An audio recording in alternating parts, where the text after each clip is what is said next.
Okay, so this is the question. Now, finally, let's hope okay, this time we will be able to complete the solution. So we know that there's a base area which is 2 and the height is height of this liquid over here is h. So I need to note down that the volume right now, is uh, that is 2h. Okay, and this information is very important here. It says at time t equal to 0, the tank is empty. So since we're dealing with the volume and the depths and all these things, so when it says the tank is empty, so can I say that when time is 0, then the volume is 0, and similarly the height is going to be 0. So you should note these things down. This information will help you to find that C later on when you will be solving this equation. Okay, now it says that um, water begins to flow into it at a rate of 1 meter cube per hour. Okay, so now that is your dV by dt. That is 1 meter cube per hour. And then it says, at the same time, water begins to flow out from the base at a rate of 0.2 under root h. Now, this is one thing where the volume is increasing. At the same time, so this water is leaking out as well. Okay. Now, before I write something over here, let me ask you a question that suppose you people are getting rupees 10 every day. Okay. And then you're spending 7 rupees every day as well. So what will be the rate of your saving per day? That will be 3 rupees per day. So similarly, if 1 meter cube is going into this container, at the same time, 0.2 under root h is leaking out. So can I say that this dV by dt is 1 minus 0.2 under root h? Yes, बच्चों? हाँ? अभी उसकी बारी आएगी बाद में. Okay? Now, so it says h is the depth. So we have to form a differential equation satisfied by h and t, and show that the time t hours taken for the depth of water to reach 4 meters is given by this.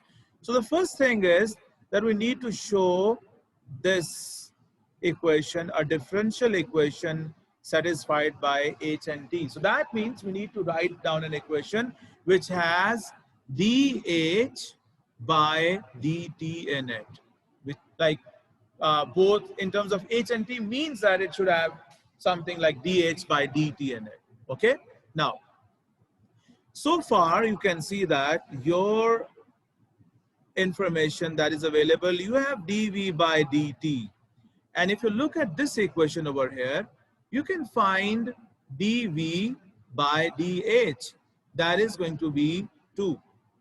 Okay, now these are the two things that are going to help us to write down this equation dh by dt. So how can I write dh by dt now? Using the chain rule. Okay, so I can write it down as this dh by dt. Okay, so this should be dv over here, and I'll be writing dv over here. Okay, so now this is going to be dh by dt. That is going to be this is our dv by dh. So what will be dh by dv? 1 over 2. Thank you, bacho. This is 1 over 2.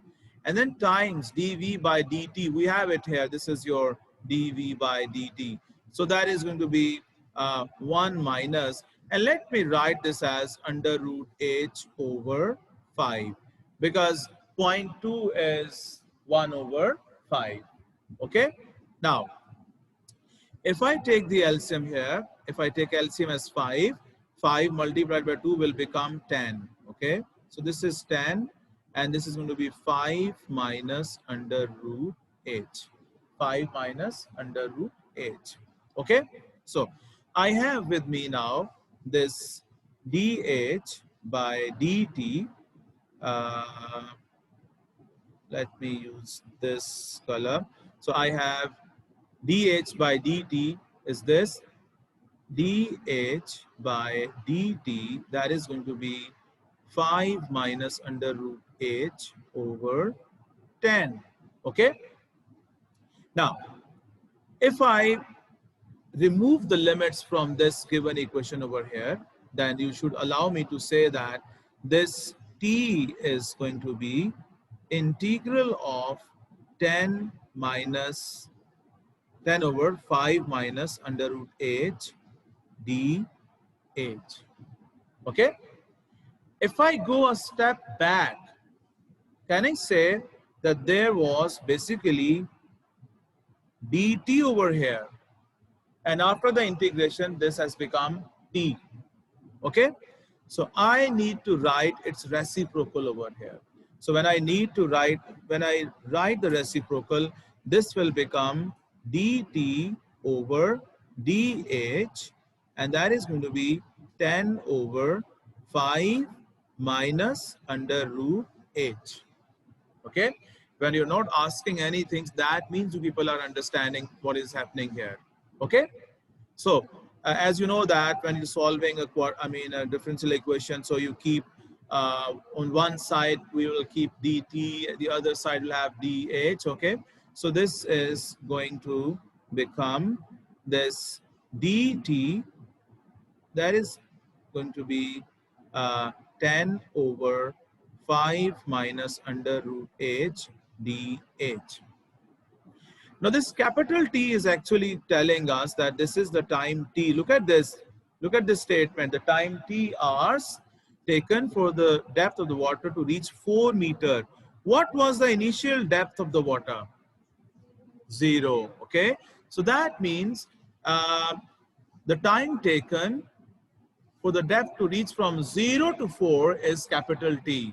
So if I integrate this and I integrate this from the limit 0 to 4, so instead of t, I can write that particular time t, which is going to be limit from 0 to 4, 10 over 5 minus under root h dh. Do you have any question? So we have shown that this t over here is going to be this. Okay,